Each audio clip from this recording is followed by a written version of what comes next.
Film ഗാരേജിലേക്ക് ഇവർക്കും സ്വാഗതം. കഴിഞ്ഞ ഒരുപാട് വർഷങ്ങളായിട്ട് നാം കേട്ടുകൊണ്ടിരിക്കുന്ന ഒരു പല്ലവിയായിരുന്നുവല്ലോ, തമിഴ് സിനിമകൾ നമ്മുടെ കേരളത്തിൽ മലയാളികളെ പറ്റിച്ച് കോടികൾ വാരിക്കൂട്ടിക്കൊണ്ട് പോകുന്നു. എന്നാൽ നമ്മുടെ മലയാളി സിനിമകൾക്ക് ഒരു സപ്പോർട്ടും തമിഴ്നാട്ടിൽ നിന്നില്ല. മികച്ച സ്ക്രീൻ കൗണ്ട് മലയാളം സിനിമകൾക്കില്ല. തമിഴരിൽ നിന്നും മലയാളികൾ സപ്പോർട്ട് ചെയ്യുന്നത് പോലെ ഒരു സപ്പോർട്ടൊന്നും തന്നെ മലയാളം സിനിമകൾക്കില്ല തുടങ്ങിയ പല്ലവികൾ ഇപ്പോഴത്തെ അതിനെല്ലാം തന്നെ മറുപടിയാണല്ലോ മഞ്ഞുമൽ ബോയ്സ് കഴിഞ്ഞ ഒരുപാട് ദിവസങ്ങളായിട്ട് തമിഴ്നാട് ബോക്സ് ഓഫീസിൽ നൽകിക്കൊണ്ടിരിക്കുന്നത്. ഇന്നലെ ശനിയാഴ്ച കളക്ഷനോടെ 33 കോടി രൂപയ്ക്ക് മുകളിൽ തമിഴ്നാട് കളക്ഷൻ മാത്രം നേടിയെടുത്ത മഞ്ഞുമൽ ബോയ്സ് ഇന്നത്തോടെ 37-40 കോടി റേഞ്ചിൽ തമിഴ്നാട് കളക്ഷൻ എത്തപ്പെടുമെന്ന് ഉറപ്പാക്കപ്പെട്ടിരിക്കുകയാണ്. കൂടുതൽ പ്രേക്ഷകർ കഴിഞ്ഞ ഒരുപാട് ദിവസങ്ങളായിട്ട് ഉറ്റുനോക്കുന്ന 50 കോടിയിലേക്ക് എത്താൻ ഇനി അധികം ദിവസങ്ങളൊന്നും തന്നെയില്ല. 50 കോടി രൂപയ്ക്ക് മുകളിൽ മഞ്ഞുമൽ ബോയ്സ് അവിടെ കളക്ഷൻ നേടിയെടുക്കുമെന്ന് ഇപ്പോൾ തന്നെ ഉറപ്പാക്കപ്പെട്ടിരിക്കുകയാണ്.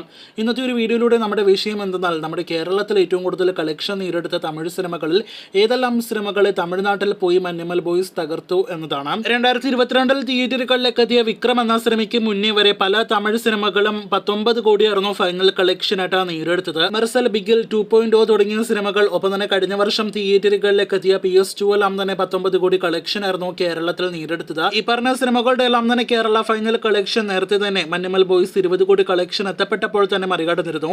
ശേഷം മറികടക്കേണ്ടിരുന്നത് പൊന്നിയിൻ സെൽവന്റെ ആദ്യ ഭാഗത്തിന്റെ കേരള കളക്ഷൻ ആയിരുന്നു. PS1 കേരള ഫൈനൽ കളക്ഷൻ 24 കോടിയാണ്.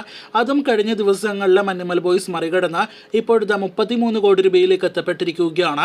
ഇനി മഞ്ഞുമൽ ബോയ്സിന് മറികടക്കാനായിട്ടുള്ളത് 3 പ്രധാനപ്പെട്ട തമിഴ് സിനിമകളാണ്. അതിൽ 2022 തിയേറ്ററുകളിലേക്ക് എത്തിയ വിക്രം എന്ന കമലഹാസൻ നായകനെത്തിയ സിനിമ കേരളത്തിൽ അദ്ദേഹത്തിന്റെ ഏറ്റവും കൂടുതൽ കളക്ഷൻ നേടിയെടുത്ത സിനിമയാണ്. 40 കോടിയായിരുന്നു വിക്രമിന്റെ ഫൈനൽ കേരള കളക്ഷൻ. അത് നാളത്തെ കളക്ഷനോടെ മഞ്ഞുമൽ ബോയ്സ് മറികടക്കുമെന്ന് ഉറപ്പാക്കപ്പെട്ടിരിക്കുകയാണ്. വിക്രമിന് ശേഷം കേരളത്തിൽ ഏറ്റവും കൂടുതൽ കളക്ഷൻ നേടിയെടുത്ത 2 തമിഴ് സിനിമകളും പിറന്നത് 2023 എന്ന കഴിഞ്ഞ വർഷമാണ്. അതിലൊരു സിനിമ ജയിലർ എന്ന സിനിമയാണ്. നമ്മുടെ ലാലേട്ടനും കൂടി ഭാഗമായ രജനികാന്ത് നായകനെത്തിയ ജയിലർ കേരളത്തിൽ നിന്നും 57 കോടി രൂപയായിരുന്നു ഫൈനൽ കളക്ഷൻ നേടിയെടുത്തത്. ജയിലറിനും അപ്പുറം കേരള ബോക്സ് ഓഫീസിൽ ഏറ്റവും കൂടുതൽ കളക്ഷൻ നേടിയെടുത്തിരിക്കുന്ന തമിഴ് സിനിമ അത് വിജയ് നായകനെത്തിയ ലിയോ ആണ്.